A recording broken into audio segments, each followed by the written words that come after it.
Hello বন্ধুরা, কেমন আছেন?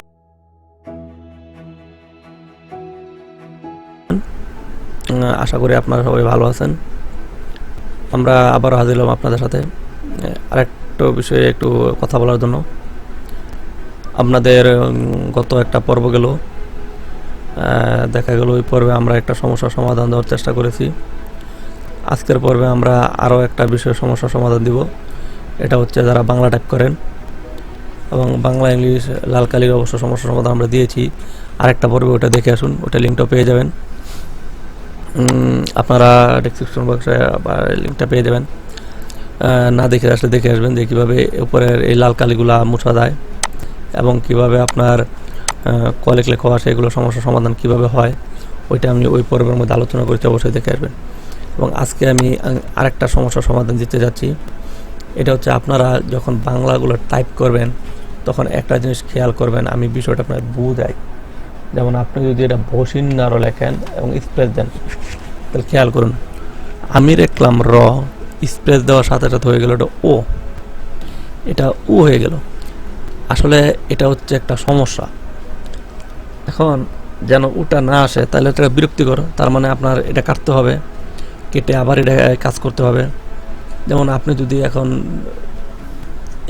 পুরো এক পাতা জুড়ে একটা প্যারাগ্রাফ লেখার পরে যদি দেখেন এই জায়গার মধ্যে অনেক জায়গার মধ্যে বসিন্নারও দিলাম, সব জায়গার মধ্যে হয়ে গেছে, এটা তো আপনার কাছে নিজের কাছে একটা বিরক্তিকর লাগবে। তাহলে এই সমস্যার সমাধান আমরা কীভাবে করবেন? আপনারা প্রথম অবস্থায় দেখা যায় আমাকে অফিস ওয়ার্ড সেট আপ দিলেন, বাংলা সেট আপ দিলেন, তখন এরকম আমার মতো লিখবেন, লিখিয়ে পরে দেখবেন এটার উপরে যদি ধরেন তা উপরে দেখেন একটা অটো কারেক্ট অপশন আছে।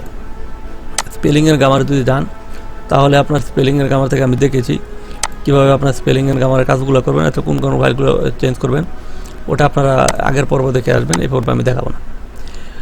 এবং আমি এই পর্বে এইটার সমস্যার সমাধান দিচ্ছি। দেখেন এটার উপরে ধরার পরে একটা অপশন আসে এবং এটার যদি আপনার এই জায়গার মধ্যে যান অটো কারেক্ট এরোতে ক্লিক করে দেখেন কন্ট্রোল আর অটো কালেকশন অপশন যেটা আসে, এখান থেকে জাস্ট সবগুলো টিকচিহ্ন আপনারা উঠিয়ে দেন,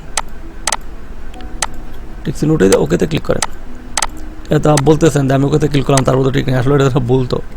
এখন যদি আমরা বসিন্নারও দেন, খেয়াল করুন বসিন্নারও দিয়ে স্প্রে দিলাম, এখন কিন্তু আর আপনার শব্দগুলো ভাঙে না। তার মানে আপনারা মোটামুটিভাবে এই জায়গার মধ্যে শব্দগুলো ভেঙে যেত, ওইটার সমস্যার সমাধান অবশ্যই আপনারা করতে পেরেছেন বা আপনি আমাদের দেখানোর চেষ্টা করেছেন।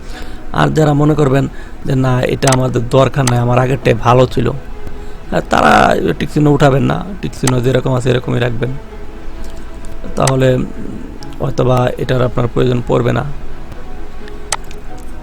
আপনাদের